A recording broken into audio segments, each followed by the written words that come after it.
आणि एक स्टेप माझी अशी आली की इतक्या प्रचंड प्रमाणामध्ये छातीमध्ये कफ, डोकात म्हणजे प्रचंड डोकं दुखायचं, ताप हटत नव्हता आणि मला कफाच्या उलट्या व्हायला लागल्या. तेव्हा मला डॉक्टर म्हणाले की अगं तुला कबुतरांचा त्रास होतोय. म्हणजे ती कबुतरं जी उडतात आणि त्यांच्या पिसामधून जे बारीक कण उडतात ते नाकामधून जाऊन फुफ्फुसामध्ये जाऊन फुफ्फुस तुझी इतकी चोकअप झाली आहेत आणि ते सर्दी झाल्यासारखं होतंय आणि त्याचा हा परिणाम आहे. कबुतरांचा त्रास खरंच होतो, जो मी स्वतः अनुभवलाय. त्या त्रासातून मी जवळजवळ एक 8-10 वर्ष तरी मी सफर केलेला आहे. इव्हन जैन मंदिराच्या अगदी बाजूला लागून जी मार्तंड बिल्डिंग आहे, मल्हार मार्तंड बिल्डिंग जी आहे, त्या बिल्डिंग मधल्या जवळजवळ 8 लोकांनी घरं बदलली. कारण त्यांच्या एकाच्या घरामध्ये एक डेथ झाली कबुतरांमुळे. तब्येत पाणीमध्ये आपलं स्वागत. मी मयांक. गेले काही दिवस मी विविध विषयांवरती या यूट्यूब चॅनलच्या माध्यमातून चर्चा करतोय, तुम्हाला माहिती देतोय. आज सगळ्यात महत्वाचा मुद्दा आपण घेणार आहोत, तो म्हणजे कबुतरांचा मुद्दा. महाराष्ट्रामध्ये या मुद्द्यावरती राजकारण सुरू झालं, पण हा मुद्दा राजकारणापेक्षा सगळ्यात महत्वाचं म्हणजे हा मुद्दा प्रत्येक माणसाशी निगडित आहे. कारण कबुतरांच्या विष्ठेमुळे फुफ्फुसांना त्रास होतो, हे सायन्सनी प्रूव्ह केलेलं आहे, हे डॉक्टरांनी सांगितलेलं आहे. मग ह्याच्या पुढे जाऊन आपण माणसांचा जीव वाचवावा का कबुतरांचा, हा सगळ्यात महत्वाचा प्रश्न आहे. आणि आपण अशा एका व्यक्तीकडून हा त्रास ज्याने अनुभवलाय त्या व्यक्तीकडून नक्की काय होतं याने हे सांगणार आहोत. आणि त्यांचा अनुभव मी आज तुमच्या समोर मांडणार आहे. आपल्यासोबत माधुरी जोशी आहेत. माधुरी टीचर आहेत विलेपार्लेमध्ये आणि गेले कित्येक वर्ष त्या पार्ल्यामध्येच राहत आहेत. आणि कबुतरांच्या विष्ठेमुळे त्रास होतो हे आपण ऐकतोय, वाचतोय, पण त्यांनी त्रास तो झेललेला आहे. माधुरी, मला तुम्हाला पहिला प्रश्न विचारायचा आहे की हे जे राजकारण सुरू आहे आणि तुम्हाला एक त्रास झाला, तर तुम्ही या मुद्द्याकडे कसं बघता? म्हणजे एक असा व्यक्ती ज्याने तो अनुभव केलेला आहे, त्रास किती असतो, आणि एका बाजूला लोक आहेत ते म्हणतात की नाही, आम्हाला कबुतरं महत्वाची आहेत, आम्ही त्यांना कुठेही जाऊ देणार नाही. मला असं वाटतं की लोकांनी दृष्टिकोन बदलला पाहिजे. कारण कबुतरांचा त्रास खरंच होतो, जो मी स्वतः अनुभवलाय. त्या त्रासातून मी जवळजवळ एक 8-10 वर्ष तरी मी सफर केलेला आहे. त्यामुळे कबूतर खाणे बंद करणे हा जो सरकारने आता निर्णय घेतलाय महाराष्ट्रामध्ये, तर त्याचं समर्थन सगळ्यांनी केलं पाहिजे. कारण खरंच त्याचा त्रास होतो आणि ह्याचं राजकारण कृपया कोणीही करू नये. राजकीय पक्ष लगेचच उभे राहतात एकमेकांच्या विरोधात, पण माझी नम्र विनंती आहे सगळ्या राजकीय पक्षांना की कृपया ह्याचं राजकारण करू नका.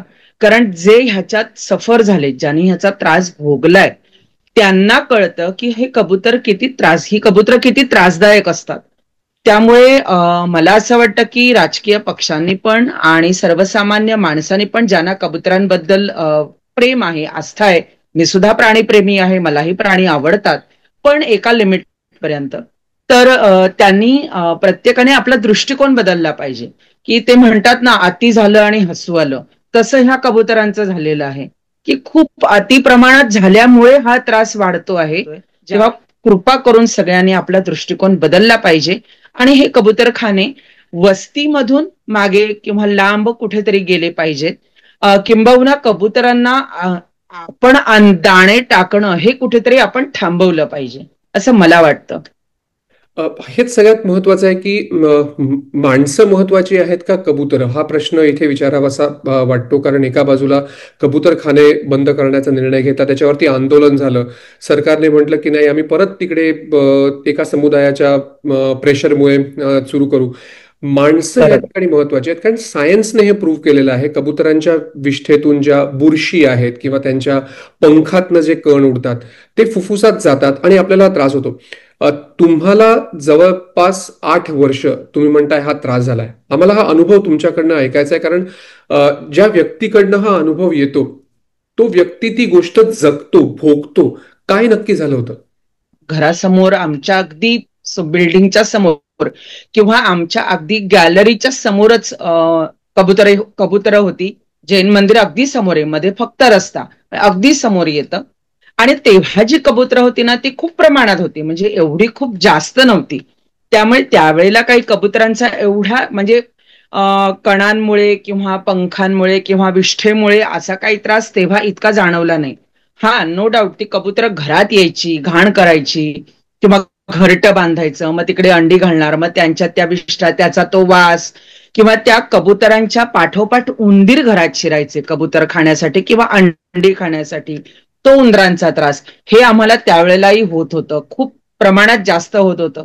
त्यासाठी आम्ही बरेच प्रयत्न केले, खिडकी बंद करा रे, तिकडे काही लावा रे, पत्रा लावा, फळी लावा, पण त्याला काही त्यांनी कधी दाद दिली नाही. ती कबुतरं घरात येतच राहिली. पण त्यावेळेला एवढा जाणवलं नाही, पण काही वर्षानंतर त्याचं प्रमाण इतकं प्रचंड वाढलं कबुतरांचं, म्हणजे मला सांगावंसं वाटेल की जवळजवळ 20,000 ते 25,000 कबुतरं त्यानंतर आमच्या समोर होती जैन बापरे. मंदिराच्या तिथे. आता हा, आणि त्या कबुतरांच्या विष्ठेमुळे जैन मंदिर खराब होऊ नये म्हणून जैन मंदिरवाल्याने पूर्ण प्लास्टिक टाकलेलं होतं, पूर्ण अगदी त्यांच्या समोर, त्यांच्या त्या कळसावरती सगळीकडे प्लास्टिक घालून त्यांनी संपूर्णपणे बंद केलं होतं. कबुतरं रस्त्यावरती होती किंवा फुटपाथवरती होती, बाजूलाच ती गायवाली पण बसते आणि बाजूला ती कबुतरवाला तो बसायचा, आणि कबुतरांना दाणे घालायला यायचे त्याचं प्रमाण इतकं प्रचंड होतं की गोणीच्या गोणी ओतल्या जायच्या. काय व्हायचं, पावसाळ्यामध्ये विशेषतः हे घातलेलं धान्य पावसामुळे कुजायचं, त्याचा घाण वास, त्याची दुर्गंधी, त्यात त्याची कबुतरांची विष्ठा पडलेली त्याची दुर्गंधी, त्यामुळे डासांचं प्रमाण इतकं प्रचंड झालं होतं की जथ्थेच्या जथ्थे घरामध्ये यायचे डासांचे. म्हणजे इतका जो त्रास जो होता ना, दुहेरी तिहेरी त्रास होता घरामध्ये, की त्याला तोंड देणं म्हणजे खूपच म्हणजे त्रासल्यासारखे झालं होतं. बरं, नंतर हळूहळू काय सुरू झालं, मला ना सर्दीचं प्रमाण वाढलं, सतत सर्दी, सतत सर्दी. एक 15 दिवस झाले की पुन्हा नाक चोकअप झालंय, डोकं खूप दुखतंय, घसा खूप दुखायला लागलाय, हे सतत सतत सतत व्हायला लागलं. त्यासाठी मग डॉक्टरांकडे जाणं, औषधं घेणं, म्हणजे त्याचं प्रमाण खूप जास्त होतं. काही दिवसानंतर मला तापही यायला लागला, नुसती सर्दी नाही. एक 2-3 वर्षानंतर सर्दी झाली की ताप भरायचा, एक 3-4 दिवस टेम्परेचर असायचं, आणि मग डॉक्टरकडे जाऊन औषध घ्यायचं, पुन्हा टेम्परेचर डाऊन, तात्पुरतं बरं कमी व्हायचं. वाटायचं. हा, तात्पुरतं बरं वाटायचं. पुन्हा 1-1.5 महिना झाला की पुन्हा तसंच, म्हणजे तोच प्रकार. हे सातत्यानं घडत होतं, अगदी सतत घडत होतं. हा त्रास जवळजवळ मी एक 5-6 वर्ष सहन केला. आणि एक स्टेप माझी अशी आली की इतक्या प्रचंड प्रमाणामध्ये छातीमध्ये कफ, डोकात म्हणजे प्रचंड डोकं दुखायचं, ताप हटत नव्हता, आणि मला कफाच्या उलट्या व्हायला लागल्या. म्हणजे ऍब्सोल्यूट जशी आपल्याला उलटी होते तशा मला कफाच्या उलट्या, सकाळी दुपारी, म्हणजे तो कफ बाहेर पडतच नव्हता. शेवटी डॉक्टरांना डाऊट आला की ही जी काही लक्षणं आहेत ही टीबीची लक्षणं आहेत, तर आपण त्याच्या टेस्ट करूया, म्हणून टीबीच्या टेस्ट माझ्या केल्या गेल्या. पण टीबीचे रिपोर्ट काही त्याच्यामध्ये पॉझिटिव्ह आले नाहीत, की हा टीबी आहे असं काही दाखवत नव्हतं. पण बरोबर. टीबी होण्यासाठी जो एक घटक रक्तामध्ये लागतो, ते आता मला माहिती नाही मेडिकलमध्ये त्याला काय म्हणतात, पण टीबी होताना जो एक रक्तातला घटक वाढतो ना, तो माझा खूप म्हणजे काहीतरी 85% वगैरे झालेला होता, आणि त्यामुळे मला त्या उलट्या होत होत्या, आणि तो काही केल्या म्हणजे हटतच नव्हतं माझी सर्दी ती. शेवटी डॉक्टर म्हणाले की तुला टीबीचं तर लक्षण दिसत नाही, किंवा माझी हेल्थ बघूनही ते म्हणाले की मला वाटत नाही की तुला टीबी असेल, पण म्हणे असं का होतंय. मग त्यांनी विचारलं तू कुठे राहते, त्यांना मी सांगितलं मी इथे ते राहते. मग मग म्हणे तुझ्या घरासमोर बरीचशी कबुतरं आहेत, मग त्याचा इफेक्ट हा असू शकतो असा डॉक्टरांना डाऊट आला त्यावेळेला. आणि ते म्हणाले ठीक आहे, आता आपण गेले 15-20 दिवस तुला औषधं देतोय, अजून एक मी औषध बदलतो आणि बघूया आपण की ह्या औषधाने तुला काही फरक पडतोय का. मग त्याने माझ्या गोळ्या औषधं बदलली, आणि त्यानंतर एक 8-10 दिवसात मला खूपच रिलीफ आला. मी खूप म्हणजे मला बरं वाटायला लागलं, हळूहळू माझा कफही कमी झाला. तेव्हा मला डॉक्टर म्हणाले की अगं तुला कबुतरांचा त्रास होतोय, म्हणजे ती कबुतरं जी उडतात आणि त्यांच्या पिसामधून जे बारीक कण उडतात ते नाकामधून जाऊन फुफ्फुसामध्ये जाऊन फुफ्फुस तुझी इतकी चोकअप झाली आहेत आणि ते सर्दी झाल्यासारखं होतंय आणि त्याचा हा परिणाम आहे. त्यानंतर मला बरं वाटलं. म्हणजे मलाही तोपर्यंत हे माहिती नव्हतं की कबुतरांमुळे आपल्याला असा काही त्रास होऊ शकतो, हे मला त्यावेळेला कळलं. आणि तेव्हा डॉक्टर म्हणाले की बघ, शक्यतो जागा बदल, घर बदल. पण मुंबईमध्ये अशी घरं बदलणं आणि त्यात तुम्ही पार्ल्यासारख्या सहज कसं ठिकाणी घर आणि बदलणार? म्हणजे नवीन घर कबूतर आहेत म्हणून घेणं तुम्ही घर नाही हे, बदलू शकत मुंबईत. हा, पण ही परिस्थिती आहे हा पार्ल्यामध्ये. आजूबाजूला राहणाऱ्या लोकांची ही परिस्थिती आहे. इव्हन जैन मंदिराच्या अगदी बाजूला लागून जी मार्तंड बिल्डिंग आहे, मल्हार मार्तंड बिल्डिंग जी आहे, त्या बिल्डिंग मधल्या जवळजवळ 8 लोकांनी घरं बदलली. कारण त्यांच्या एकाच्या घरामध्ये एक डेथ झाली कबुतरांमुळे. त्यानंतर त्यांची मिसेस सतत आजारी, ती बेडरिडन झाली. त्यामुळे ते बिचारे एवढे कंटाळले की शेवटी त्यांनी घर बदललं. अशा जवळजवळ 7 ते 8 फॅमिलीज आहेत आजूबाजूला राहणाऱ्या की ज्याने आपली घरं बदलली ह्या कबुतरांच्या त्रासामुळे. पण ते सगळ्यांनाच मुंबईत राहणाऱ्यांना पॉसिबल होत नाही, कारण घराच्या किमती गगनाला भिडलेल्या आहेत मुंबईमध्ये. त्यामुळे आमच्यासाठी ते पॉसिबल नव्हतं. मग आता इलाजच नव्हता, त्यामुळे तिथे राहणं हे म्हणजे काही पर्याय नव्हता आम्हाला, असं झालं त्यावेळेला. बरोबर. मी माझा पण अनुभव सांगतो, कारण मी पण तुमच्याच बिल्डिंगमध्ये राहायचो. आणि हो, हो. तुम्ही जे मगाशी म्हणालात की बरोबर. कबुतरं घरात यायची, त्यांचा प्रचंड वास यायचा, अंडी घालायची, घरटं बांधायची आणि ते नंतर सगळं साफ करायला लागायचं आणि तो एक मनस्ताप व्हायचा. आणि मनस्ताप, प्रचंड त्याचा मनस्ताप. खूप त्रास व्हायचा. म्हणजे एक एक काही वर्ष हे मी पण झेललंय. आमच्याकडे कोणाला त्रास झाला नाही सुदैवाने. पण ह्या कबुतरांचा त्रास किती रिअल आहे, म्हणजे हा फक्त अतिशयोक्ती करण्याचा नाहीये. किंवा हे जे डॉक्टर्स सांगतायत की त्यांच्या विष्ठेमुळे आणि त्यांच्या पंखामुळे जे कण उडतात त्यांनी फुफ्फुस निकामी होईपर्यंत, डेथ होईपर्यंत जाऊ लागलेत. कारण 2 बुरशी असतात त्यांच्या विष्ठेमध्ये आणि त्यांचा आपल्याला खूप त्रास होतो, कारण ॲलर्जीज डेव्हलप होतात. मात्र जेव्हा तुम्हाला डॉक्टरांनी हे सांगितलं की हा तुम्हाला होणारा त्रास कबुतरांमुळे आहे, तेव्हा एक शॉक बसला होता की हे कसं शक्य आहे. म्हणजे हे एक असं मला जे होत आहे हे इतकं सिव्हिअर होईल या कबुतरांमुळे, असं कधी वाटलं होतं? नाही ना, कधीच नाही. कारण आपण त्या दृष्टीने कधी विचारच नाही करत की एखाद्या पक्षामुळे असं काही होऊ शकतं, की आपल्या मनात ते विचार येत नाही. हा, की घाण येते, वास येतोय. इव्हन ना, मला वाटतं आपल्या बिल्डिंगच्या बाजूला एक गुलमोहराचं मोठं झाड आहे आणि त्या झाडावरती जी विष्ठा कबुतरांची पडलेली असायची, त्यामुळे त्या झाडाचं हिरवे पण केव्हाच लपून गेलं होतं. म्हणजे झाड ते हिरवं दिसायचंच नाही.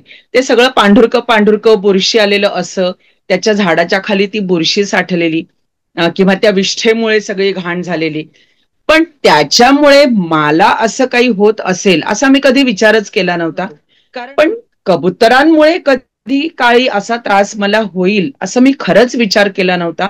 हे जे डॉक्टरांनी ज्यावेळेला माझं निदान केलं की असा त्रास आहे आणि तू ह्याच्यामुळे तुला आजारपण येतंय, तेव्हा मात्र मी म्हणजे खरंच शॉक झाले होते की अरे, आपण खरंच नाही हा विचार करू शकत. मला सुरुवातीला डॉक्टर म्हणायचे, मी शिक्षिका आहे त्यामुळे माझ्या हातात सतत खडू असायचा, हळा आणि खडू. आणि त्यामुळे मला डॉक्टर सुरुवातीला म्हणायचे की अगं, बहुतेक खडूचं पांढरं तुझ्या ॲलर्जी असेल. तोंडामध्ये आणि नाकामध्ये जाऊन तुला त्याची ॲलर्जी होती, तर ते तू नको वापरू खडू.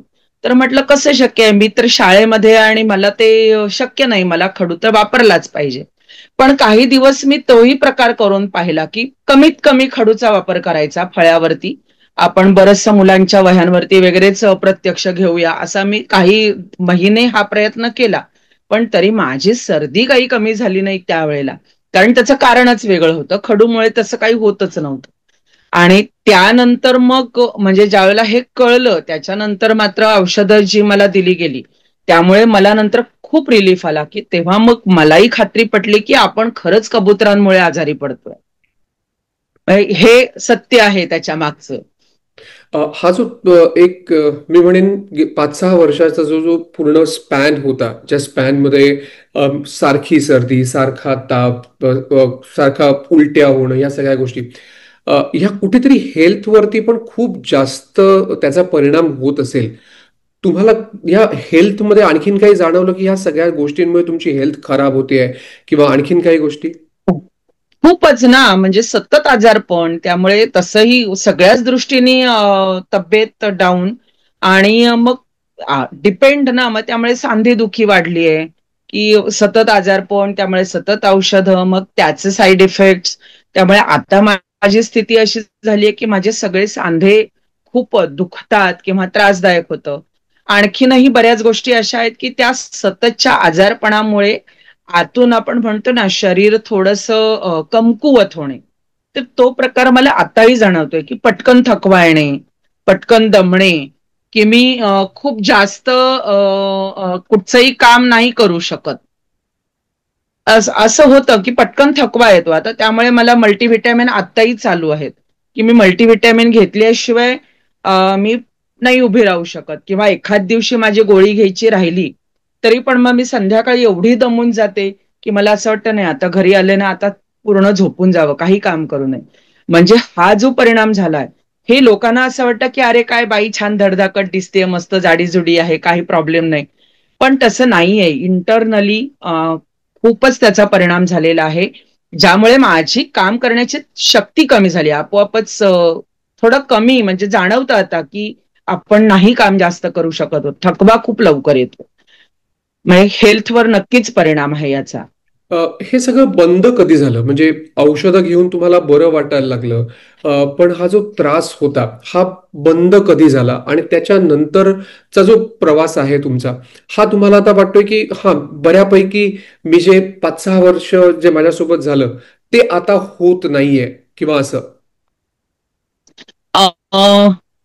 मी सांगू, साधारण 2020, 2020-21 मध्ये, म्हणजे कोरोनाच्या आधी, कोरोना काळ ज्या वेळेला आला ना त्याच्या आधी म्हणजे आता आम्हालाच कळत नव्हतं की ही कबुतरं बंद कशी करणार, कारण एवढ्या प्रमाणामध्ये कबुतरं होती, लोक सतत येऊन दाणे घालत होती. दाणे घालत आणि होते आणि आपण मी पण काय, पाहायचो. हा दाणे घालत होती आणि आपण कसं बंद करू शकणार ह्यांना, हा विचार मनामध्ये होताच, पण काय करावं हे काही कळत नव्हतं.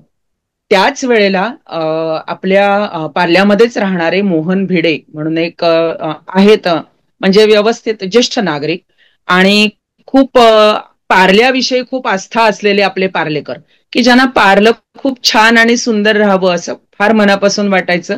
तर ते मोहन भिडे एकदा रोज म्हणजे एक 2-3 दिवस असे खाली यायचे, तिथे कबुतरवाला जो बसायचा, जो भैया बसायचा आणि जे दाणे टाकायचा, म्हणजे बिझनेस होता त्याचा, तर त्याला ते सतत ओरडून ओरडून सांगायचे की अरे बाबा तू दाणे नाही द्यायचे कोणाला, हे तू बंद कर, हे कबुतर घाण करतायत, खूप सगळीकडे अस्वच्छता आहे. पण तो काही दाद देत नव्हता. मग एक दिवशी ते आमच्याकडे वरती आले, पहिल्याच मजल्यावर आम्ही राहायचो. मग ते आले, त्याने आम्हाला विचारलं डायरेक्टच की का हो तुम्हाला त्रास होत नाही का हो कबुतरांचा? म्हटलं होतो ना, खूप सहन करतोय आम्ही या कबुतरांमुळे, पण आम्ही काय करू शकतो? तर म्हणे असं का म्हणता, आपण बरंच काही करू शकतो म्हणाले. आणि मग पार्ल्यातली ज्येष्ठ नागरिक संघटना आणि आम्ही असं मिळून आम्ही सुरू केलं की जे कबुतरांना दाणे टाकायला येतात. आता कबुतरांविषयी आम्हाला अजिबात राग नाही, किंवा पक्ष्यांना मारणं हा अजिबात मनात विचार नाही, कारण तो जीव आहे, तो जगला पाहिजे, त्याच्याबद्दल आमचं कुठचंच म्हणणं नाही. हा, पण तो पक्षी आहे, तो त्याचं स्वतःचं खाद्य मिळवू शकतो, किंवा हाच त्यांचं मुद्दा ते आहे. कामच आहे. बरोबर. येस, तो पक्षी आहे. जसं चिमणी, कावळे, पोपट किंवा साळुंक्या येतात आमच्याकडे भरपूर, त्या स्वतःचं खाद्य मिळवतात, त्यांना कोणी घालत नाही. तसंच हा एक पक्षी आहे आणि त्याचं तो खाद्य मिळवेल, हे लोकांना समजावून सांगण्याचा आम्ही प्रयत्न केला, सुरू केलं की आता तुम्ही त्यांना दाणे घालू नका. बरं काय होत होतं, ते दाणे आयतं खायला मिळत होतं. रोड आपला जो होता समोरचा तो वाहता, अखंड बसेस गाड्या सुरू, त्यामुळे सतत त्या बसच्या खाली कबुतर येऊन जीव जात होते कबुतरांचे, कारण त्यांना उडताच येत नव्हतं. ती एवढी गलिलठ्ठ झाली होती खाऊन खाऊन की ते उडायचंच विसरून गेली होती. बऱ्याचदा झाडावरती ते त्यांना उडता यायचं नाही, त्यामुळे ते पतंगाच्या मांजामध्ये त्यांचे पाय अडकून वगैरे तिकडे लटकत असायचे. मग ह्यांना बोलवावं लागायचं, आपल्या फायर ब्रिगेडवाले, मग ते सोडवायचे. पण मग लोकांना समजावून सांगण्यासाठी आम्ही सुरुवात केली की नका तुम्ही दाणे घालू नका कबुतरांना, हा पक्षी आहे, त्याचं खाद्य त्याला मिळवू दे, तुम्ही त्याला आयतोबा बनवू नका. पण लोकांची ती मानसिकताच नव्हती. एक 8-10 दिवस आम्ही सगळ्यांनी मिळून प्रयत्न केले लोकांना समजावून सांगण्याचे, पण असं किती सांगणार, शेवटी ज्याला त्याला काम आहे, घर आहे. मग आम्ही मिळून सगळ्यांनी मिळून असं ठरवलं की आपण इथे एक वॉचमन ठेवूया आणि त्याला सांगूया की जे घालायला येतील त्यांना रिक्वेस्ट कर की बाबा इथे घालू नका, इथे घालणं बंद केलेलं आहे. त्या दरम्यानमध्ये भिडे काका महानगरपालिकेमध्ये बीएमसीच्या ऑफिसरना जाऊन भेटले, त्यांना रिक्वेस्ट केली. मग महानगरपालिकेचे अधिकारी आले, त्यांनी एक बोर्ड लावला तिथे की इथे कबुतरांना दाणे घालणे बंदी आहे म्हणून. पण बोर्डला कोणी विचारतं का? आपल्या लोकांची मानसिकता अशीच आहे की जरी तो बोटच्या बोर्ड होता खालीच तरी त्याला कोणी कण्यांचा आणि यांचा ढीग पडलेला आपल्याला दिसतो. हो हो. तर तो बोर्ड लावलेला त्याला कोणीच विचारत नव्हतं काही. पण वॉचमनला ठेवलं होतं आणि वॉचमन रिक्वेस्ट करायचा की दादा इथे घालू नका, ताई इथे घालू नका. काही जणांना पटायचं, काही जण न घालता निघून जायचे, पण काही जणांना पटायचं नाही. मग ते तिकडे ओतून सगळं निघून जायचे. मग त्या वॉचमनला आम्ही सांगितलेलं होतं की जे घातलेले दाणे असतील ते तू लगेच गोळा करायचे आणि एका पिशवीमध्ये भरून ठेवायचे बाजूला. तर त्याप्रमाणे तो वॉचमन काम करत होता. पण लोकांची मानसिकता कशी आहे माहितीये का? हळूहळू हळू म्हणजे पार्ल्यातले जे काही मंडळी होती, हा त्या दरम्यान आम्ही जैन मंदिरामध्ये पण जाऊन भेटलो. म्हणजे जे आपल्या बाजूला जे जैन मंदिर आहे त्यांच्या ट्रस्टींना, मोहन भिडे काका, आणखीन पार्ल्यातले काही ज्येष्ठ नागरिक असे सगळे त्यांना जाऊन भेटले. त्यांना रिक्वेस्ट केली की तुम्ही तुमच्या लोकांना सांगा की हे वाईट आहे किंवा हे आपल्या आरोग्याला हानिकारक आहे, हे जरा तुम्ही पटवून द्या. पण नशिबानं पार्ल्यातली जैन मंडळी खूप मी म्हणेन की सुशिक्षित आहेत, समजदार आहेत आणि त्यांनी ते समजून घेतलं. त्यांच्या मंदिरामध्ये पण त्यांनी हे सांगायला सुरुवात केली की नका असं करू, कबुतरांना तुम्ही दाणे इथे घालू नका, की ते त्रासदायक होतंय सगळ्यांनाच, आपलं मंदिरही घाण होतंय, हेही त्यांना म्हणजे पटायला लागलं नंतर. पण लोकांची मानसिकता अशी की मालाड, कांदिवली, बोरिवलीवरनं लोक दाणे घालायला पार्ल्यामध्ये यायची, बापरे! गाड्या घेऊन यायची आणि 2-2 गोणी जोंधळ्याचे दाणे, तांदूळाचे दाणे 2-2 गोणी आणलेले घालायला. आणि जेव्हा वॉचमन त्यांना म्हणजे विनंती रिक्वेस्ट करत करायचा, होता, सांगायचा. रिक्वेस्ट की नको दादा इकडे घालू नको, की हे नाही इकडे टाकायचंय. 1-2 अनुभव आम्हाला असेही आले की त्या वॉचमन वरती लोकांनी हल्ले केले. बापरे! म्हणजे तो जखमी झाला, वॉचमन जखमी झाला. त्याला वाचवण्यासाठी आम्ही सगळे धावलो. किंवा माझा मुलगा जो आहे प्रथमेश, तो तर एकदा बाईक घेऊन त्या माणसाला पकडून घेऊन आला की हे तू चुकीचं केलंयस. म्हणजे आम्हाला असं वाटायला लागलं की आता पोलीस केस वगैरे करावी की काय, कारण लोक बापरे! ऐकत नाहीयेत. तो वॉचमन जखमी झाला. तर ही जी काही लोकांची मानसिकता आहे की माणूस मेला तरी चालेल पण आम्ही कबुतरांना दाणे कबुतरांना घालणार. दाणे घालणार. हा, तो वॉचमन रिक्वेस्ट करत होता. त्याला आम्ही आधीच सांगितलं होतं की आपल्याला कोणाशी भांडायचं नाहीये, कोणाबरोबरही वादावादी करायची नाही, तू फक्त विनंती करायची. तरी पण त्यांनी घातलं तर तू ते सगळं गोळा करून पिशवीत भरून बाजूला ठेवायचं. पण लोकांना तेही पटत नव्हतं. म्हणजे त्या वॉचमनवर हल्ला करेपर्यंत लोकांची मानसिकता होती कबुतरांसाठी. मग आता ह्याला आपण काय करू शकतो? याच्यासाठी खूप आम्हाला जवळजवळ 3 वर्ष, त्याच्यानंतर नशिबानं मी असं म्हणेन म्हणजे ह्या गोष्टीसाठी कोरोना पिरियड सुरू झाला आणि त्यामुळे आपोआप लॉकडाऊन लागलं आणि लॉकडाऊन लागल्यामुळे मग लोकांचं येणं कमी झालं. कमी पण झालं. लॉकडाऊन मध्ये सुद्धा गंमत अशी की मालाडवरून काही मंडळी येत होती आणि लॉकडाऊन कमी व्हावं म्हणून कबुतरांना काजू घालत होती. बापरे! म्हणजे 1-2 किलो काजू ओतलेले आहेत कबुतरांसाठी, की लॉकडाऊन कमी व्हावं म्हणून आम्ही देवाकडे प्रार्थना केली. म्हणजे तर ह्याला त्यांना तुमच्या आम्ही मनाने रिक्वेस्ट काय केली. म्हणणार? हा म्हणजे काय ह्याला ह्या मानसिकतेला काय करू शकतो काय आम्ही करू की शकतो? तुम्ही बरोबर आहे. काजू घालताय? हे काही कल्पनेच्या पलीकडचं आहे आमच्याही. बापरे! पण हे अनुभव खरंच खूप महत्वाचे आहेत. कारण अ, कबुतरां म्हणजे माणसापेक्षा कबुतरं देखील महत्वाची होतात. हे खूप शॉकिंग आहे. म्हणजे डॉक्टर सांगतायत ते सगळं काही नाही, सायन्स सांगताय ते सगळं काही नाही. आम्हाला फक्त कबुतरं महत्वाची आहेत. म्हणजे मला याच्यामध्ये एक गोष्ट वाटते, माझाही अनुभव असा आहे की माझं घर छान आहे ना, मग दुसऱ्यांचं घर घाण हा. तरी चालेल. असंच आहे, हीच मानसिकता आहे, मग हीच आहे मानसिकता. ही जी पब्लिक मुवमेंट आपण म्हणू शकतो की जी तुम्ही चालवली, तुम्हाला त्याच्यामध्ये खूप हर्डल्स पण आले. पण हो त्याच्यानंतर मग हे हळूहळू बंद झालं का अजूनही काही हो. प्रमाणात चालू आहे? नाही, काही पूर्णपणे बंद झालेलं नाहीये. पण जी काही 20-25 हजार कबुतरं जी होती म्हणजे ते एकदम एवढी सगळी उडायची आणि ते जे काही सगळं व्हायचं, तर हळूहळू ते कबूतर कमी, कारण दाणे कमी झाल्यामुळे मग त्यांचंही, म्हणजे तो पक्षी आहे तो आपलं आपलं अन्न शोधण्यासाठी मग दुसरीकडे कबुतर ती निघून गेली. आता अशी स्थिती, आताही म्हणजे लोकांच्या मानसिकतेला आपण काही करू शकत नाही.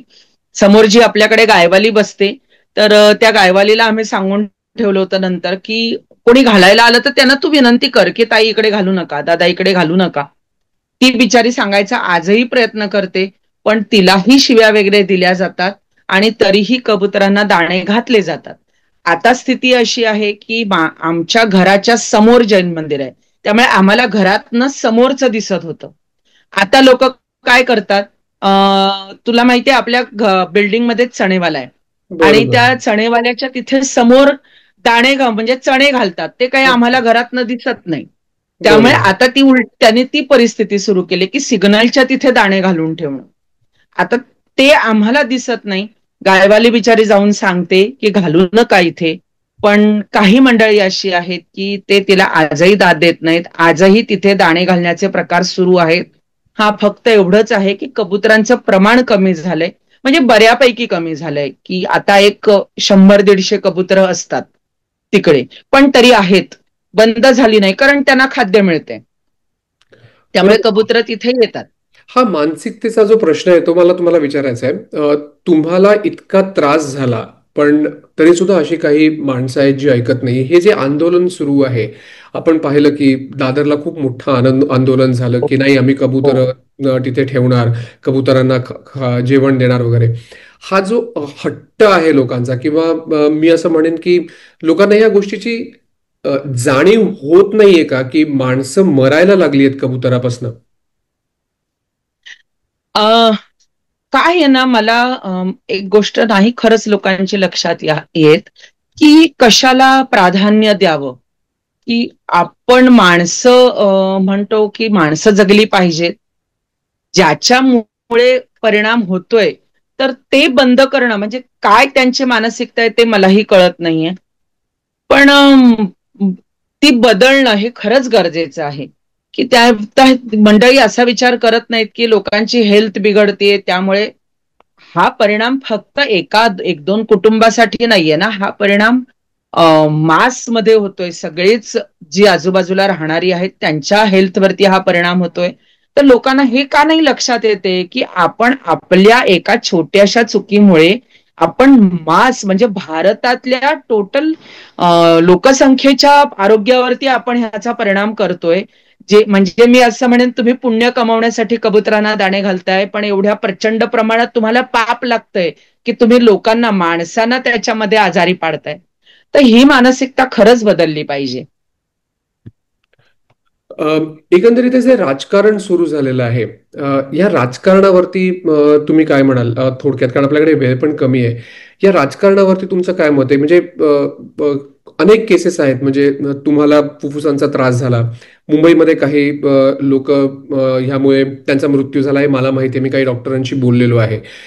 याच्यामुळे एका डॉक्टरने तर रिसर्चही केला होता आणि कशा प्रकारचे आजार होतात असा त्यांनी एक रिसर्च केला होता. मी त्यांच्याशी पण बोलण्याचा प्रयत्न करतोय, कारण एक डॉक्टरांचा पर्स्पेक्टिव्ह मिळेल. पण हे जे राजकारण सुरू आहे, या राजकारणावरती तुम्ही काय म्हणाल थोडक्यात? कारण हे मला तरी असं वाटतं की राजकारणी हे फक्त एका बाजूचा किंवा एक कल्ली विचार करतायत. हे आरोग्याच्या समस्येकडून ह्या प्रश्नाकडे कोणी पाहत नाहीये. या प्रश्नाकडे फक्त मतं म्हणून पाहिलं जात आहे.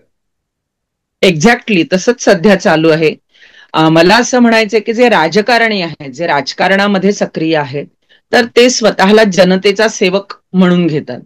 तर मग त्यांनी हा विचार करायला पाहिजे की जे योग्य आहे ना त्याच्या बाजूनी सगळे पक्ष एकवटले पाहिजेत आणि सगळ्यांनी मिळून त्या गोष्टीसाठी प्रयत्न केले पाहिजेत. पण आज ते घडताना दिसत नाही. म्हणजे केवळ विरोधाला विरोध म्हणून काही म्हणजे काही पक्ष याच्यामध्ये विरोध करताना दिसत आहेत, किंवा जे योग्य पाऊल सरकारने उचललंय त्याच्या विरोधात जाऊन काही ठिकाणी प्रयत्न चालू आहेत काही पक्षांचे.